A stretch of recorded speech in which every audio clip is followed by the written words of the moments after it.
Welcome to Our Girl Relationships. On this channel, we talk about problems people face in their day-to-day life. Let's start with the video. I, 35M, have a tense relationship with my parents that mostly stems from when I was in. Because when I was in high school, my parents sat and my sister Betty, 37F, that they had college funds for us, but with strings attached.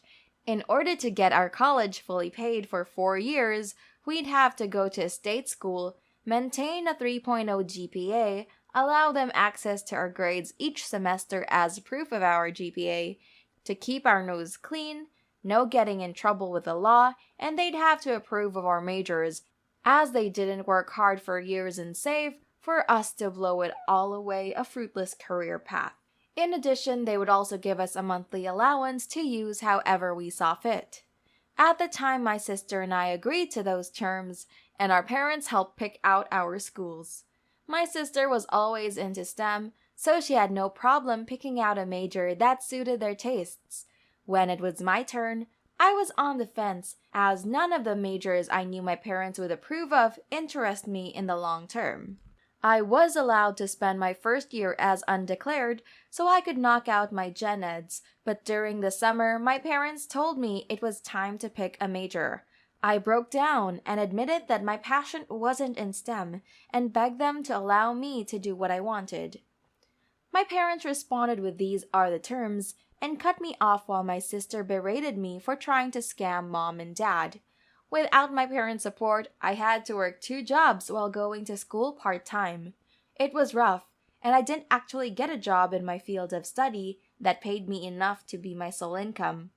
Until recently, but still felt proud of myself. I got married to my wife Rose, 32F, and we were trying to save for a house when the pandemic hit.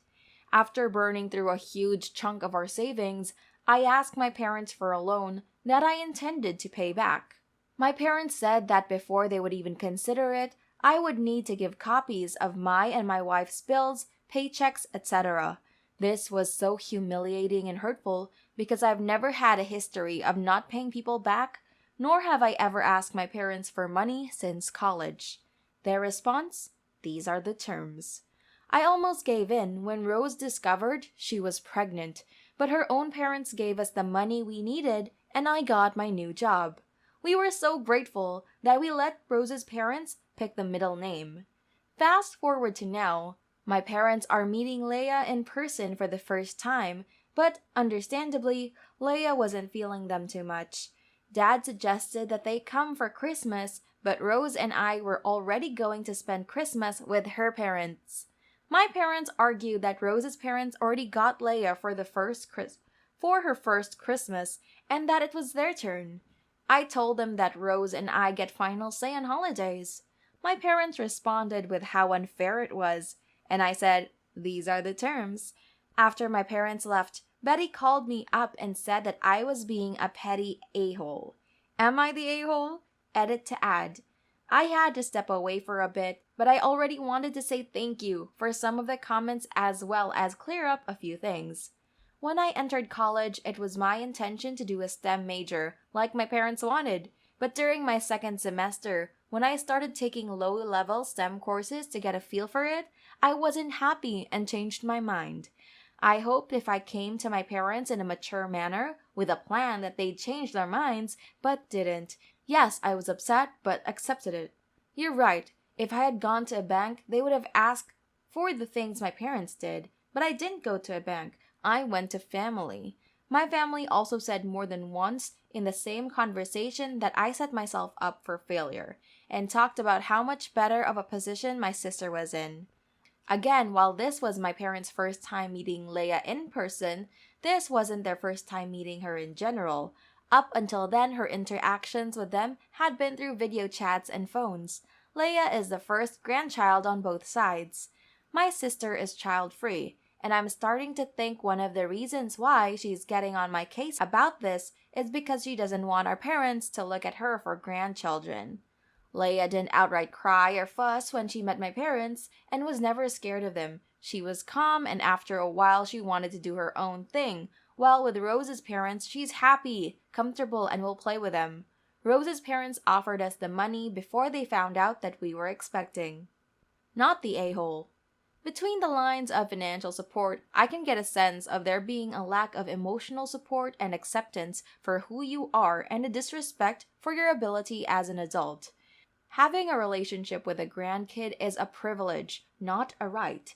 And it is a privilege contingent on a strong relationship with a baby's parents. It's not about taking turns, it's about sharing values and trust. I can tell you still hurt from the inequality, which may have been their legal right, but doesn't morally sit well, and you likely don't feel that level of intimacy and trust.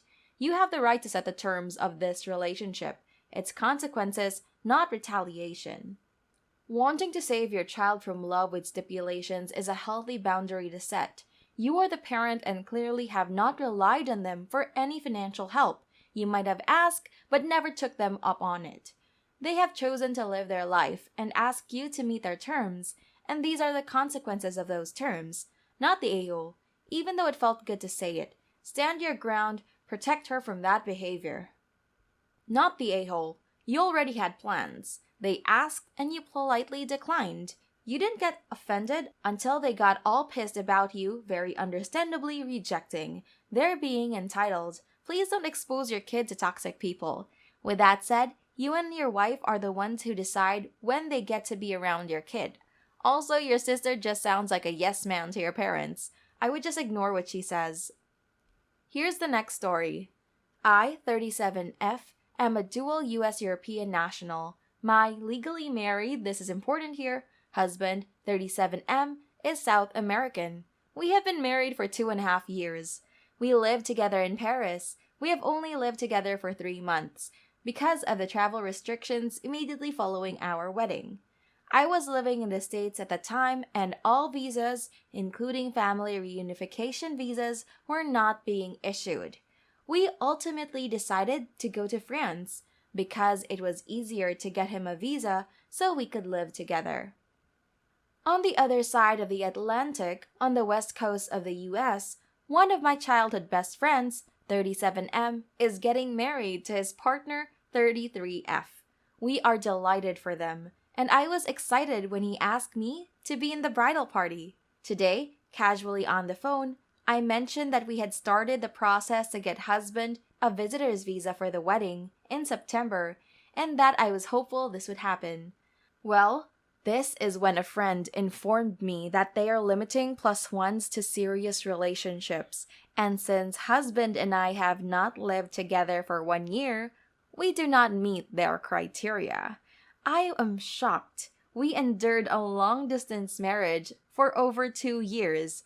We have dealt with immigration officials in 3 countries. We are married. We are definitely serious. The idea that he can't come with me to this wedding, not because of an immigration hurdle, but because our relationship is not serious enough, is hurtful and insulting. I told my friend this and told him I cannot come unless husband is invited. My friend says I am being the a-hole because his future wife is paying for the wedding, and so I should accept her definition of a serious relationship. He also said that I might be confused by cultural differences, but in every culture I know, marriage is considered a serious relationship. So what do you think? Am I the a-hole or am I missing something here? Edit to add.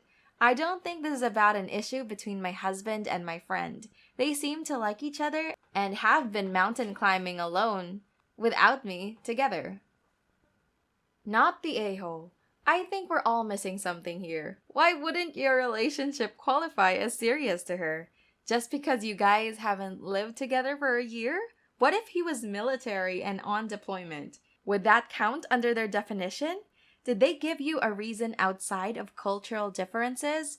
Regardless, you and your significant other are, for all intents and purposes, married. I feel like they have gotten in over their heads with the budget and are trying to trim the fat. I don't know, but I wouldn't go to this wedding. The disrespect to your relationship is infuriating. Not the a-hole.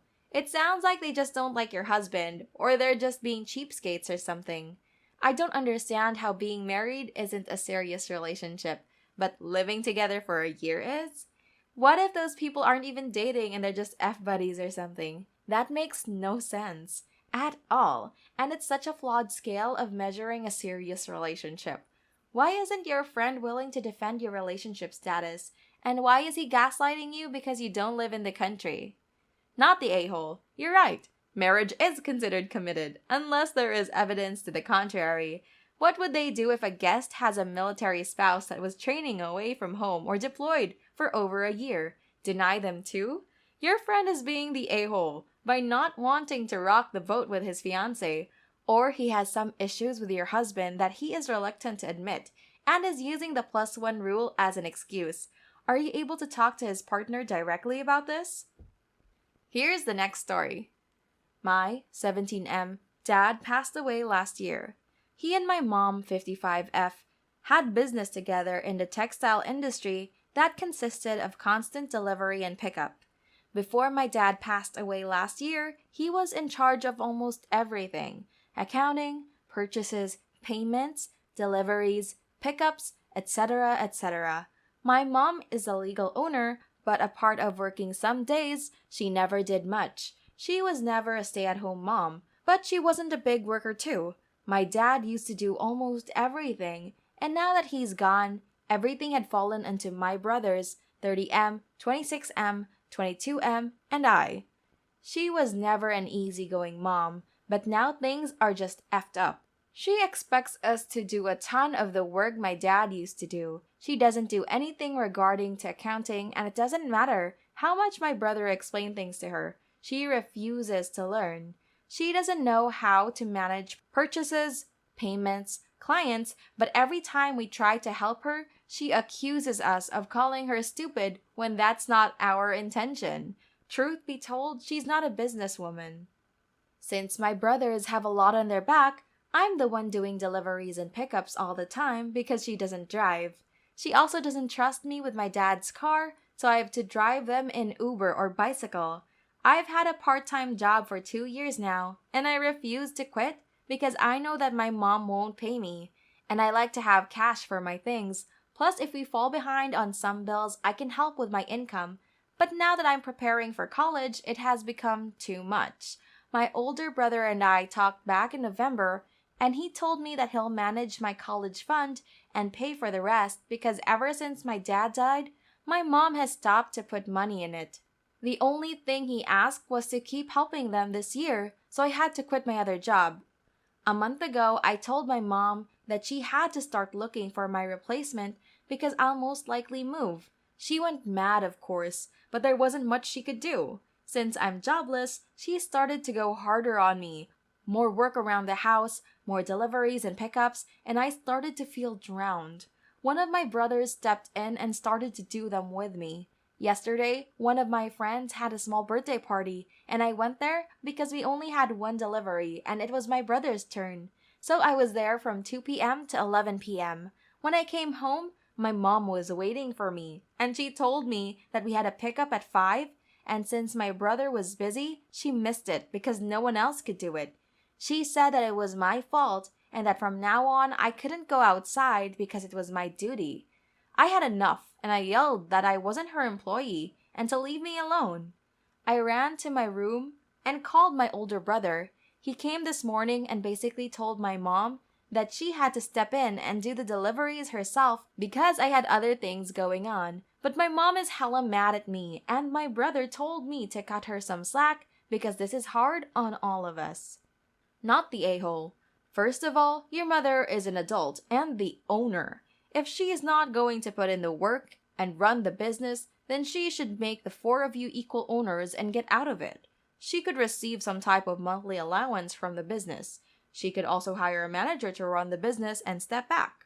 Second, before your dad did everything and now there are 4 adults taking over the work of 1 adult, yet she was in charge of finding someone to do the deliveries and she did not even do that. Are you and your brothers even getting paid for anything? Third, you should stop doing the deliveries altogether or ask your brothers to find a replacement. It is not your duty to do deliveries for free. You're a minor. I think you have already been cutting her some slack. It seems this is not about money, but about the fact that she is so lazy, she is not even trying to hire someone to do the deliveries. Next story. My wife is homophobic. So was I. We've both been working on it, but her upbringing was harsher than mine, so she's progressing at a slower rate. My daughter is marrying a woman, and my wife isn't going to the wedding. I'm going to the wedding, but I don't like the way they've been talking about my wife at the rehearsal. It always starts with my daughter's girlfriend.